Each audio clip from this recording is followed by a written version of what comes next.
Hey, it's Kelly with RV Wholesalers. Today I'm going to do a walkthrough video on a Heartland Wilderness 2775 RB. You can see this one is exterior fiberglass. Has the power on in here with a switch on the inside, LED light strip on the end of the awning there. Power stabilizer jacks all the way around, power tongue jack. The switch for the power stabilizer jacks is going to be right inside here, inside the compartment. You can see one for each. So one switch will run both pairs. So the one switch will run both fronts, one switch will run both rears. Now these are just for stabilizing the coach. So if I hit this retract button here, extend it, you can see as they go down, one side will go down first. Once it hits the ground, the other side will go down. And what you're going to want to do is once they actually hit the ground, just hold it for about another 2 seconds, because these aren't going to actually level the coach side to side, front to back. All they're for is just keeping the rock out of the coach, so when you're inside, it's not bouncing around. Now when you level the coach from front to back, you'll use your tongue jack, which will raise and lower the front end, which will level it front to back. And then from side to side, how you're going to level it is you're going to, when you pull into the campground or wherever you're going, you can put like a 2x10 down or 2x8, and then you can back up on that, or get some leveling blocks and back up that way.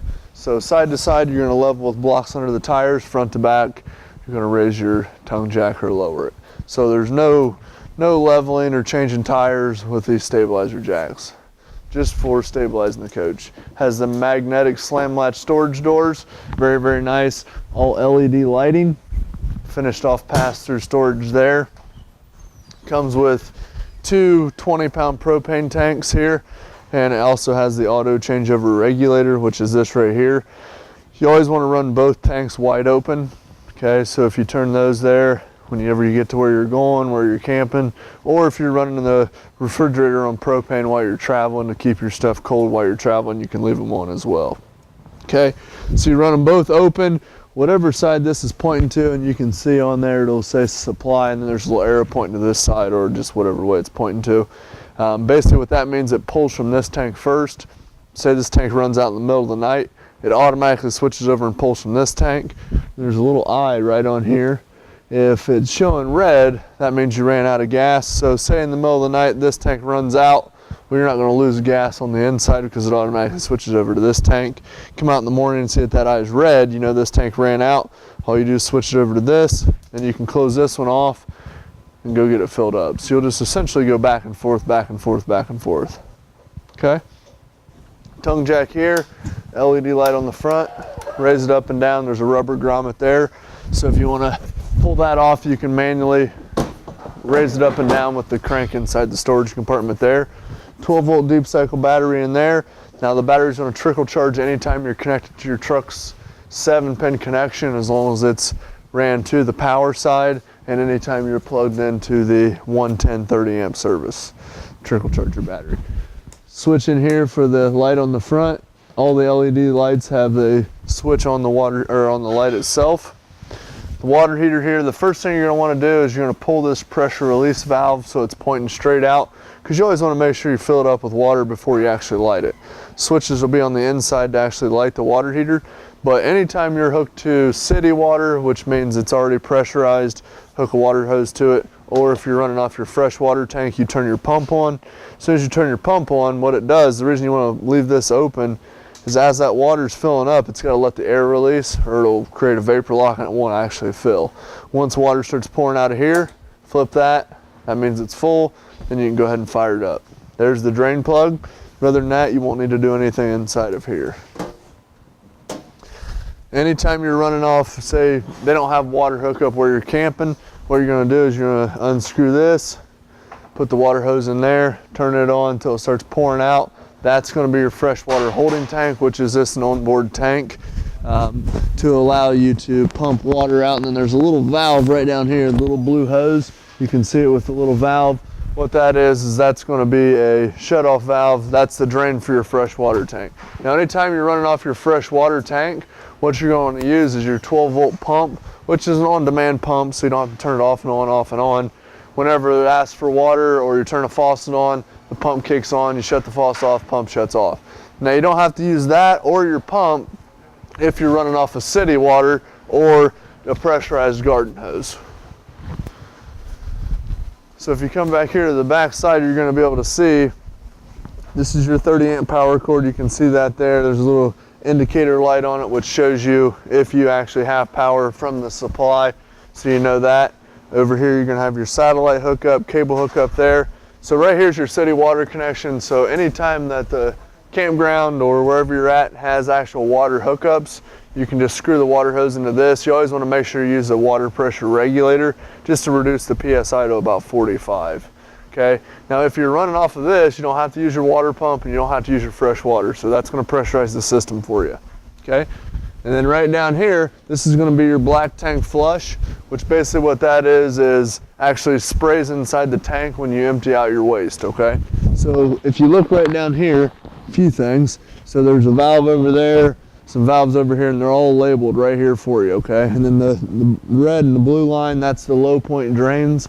Again, labeled right here, lowest point in your hot and cold water lines. Okay, so what you're going to want to do is you're going to want to hook up your, so the black there, you're going to want to hook that up, and then while your sewer hose is hooked up, then you can hook a water hose to that, and that sprays inside the tank to clean everything out.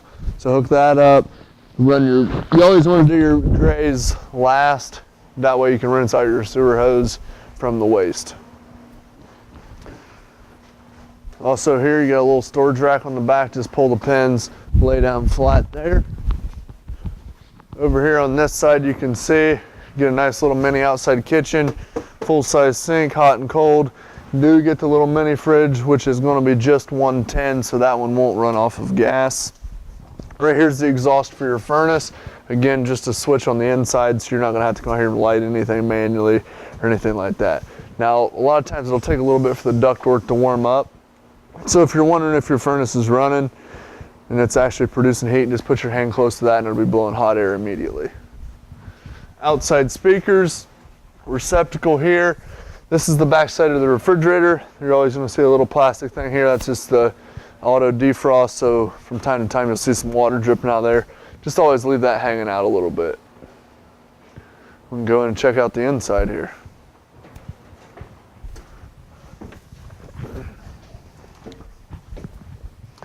All right, so in here on the inside, you're going to see you do have your refrigerator here, which is gas and electric, so LP and 110.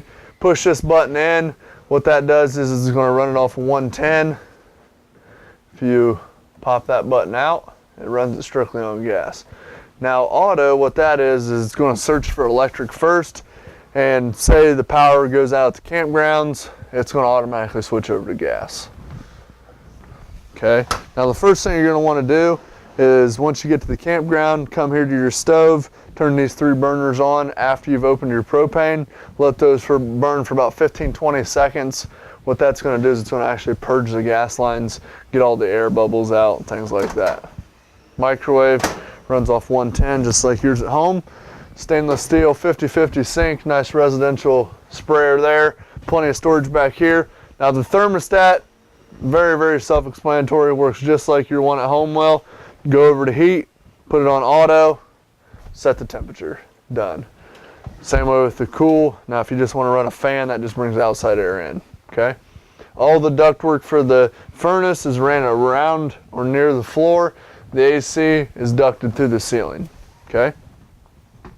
Now right over here you have the television, AM, FM, CD. Now if you pull this pin, and you actually shut the pocket doors, you can actually swivel that around to see that from the bedroom as well. Okay, now you can listen just if you want to shut just the outside speakers off, you can do that with the settings there. Now right down here you're going to have your awning in and out, so if you look out there, and you just actually have to hold the button in, so if we run it in and we want to stop it there, we can stop it there. Go all the way in, all the way out, what have you. Now when you're extending it all the way, you don't want to overextend it, so as soon as you start seeing the awning tube, stop. Buttons for the slide outs there, those will run off 12 volt, all 3 of those, so you don't necessarily have to be plugged in. The central vac here, just power it on. This is going to be your fuse and breaker panel, so 110 breakers are here, they're labeled here. 12 volt fuses are here, they're labeled here. And then in behind here, I don't know if you can hear it in the video, but the converter is actually located in behind here, and there's a little fan. So basically what that's going to do is it's going to convert 110 down to 12 volt, because the majority of the things in this camper are going to run off 12 volts. So that just keeps the converter cool with that little fan blowing there. Dinette, that'll make into a couch or make into a bed, and then your couch will also lay flat as well. So you can see that there. And then also over here in the master, you have the cloth nightshades. Now a lot of times what will happen is these actually start to loosen up and they'll just want to fall down. All you actually have to do is just tighten up that string and you're good to go. So I'll let you take a look in there.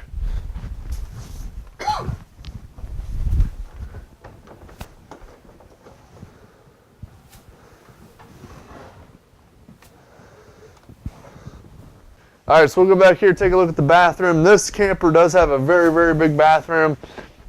A lot of storage here, you can see. Plenty of storage, awesome amount of space there. Has the fan up here, on-off switch there. Pull down on this to open and close it. And just make sure that's closed all the way when you're gonna be traveling, okay? Now over here, on this side of the wall here, you're gonna see 3 red switches, okay? It's a water heater, and at the bottom it'll say electric. So after you filled it up, that runs it off 110. LP gas runs it off gas. Now you can run them all together if you want. Again, if you want to run it off gas, it cycles 3 times, turn it on. After you've purged the lines through the stove, hit this button here. It'll try to ignite 3 times. If it doesn't work, the little DSI fault will come on. That lets you know it didn't light. Water pump here. And then this is your monitor panel. Just if you push these buttons, tells you exactly where your tanks are, battery life, the whole 9 yards. But other than that, very, very nice bathroom. Nice double opposing slides in the living room with the island kitchen, stainless steel sink. Very, very nice floor plan. Give us a call if you have any questions, 877-877-4494. Thanks a lot.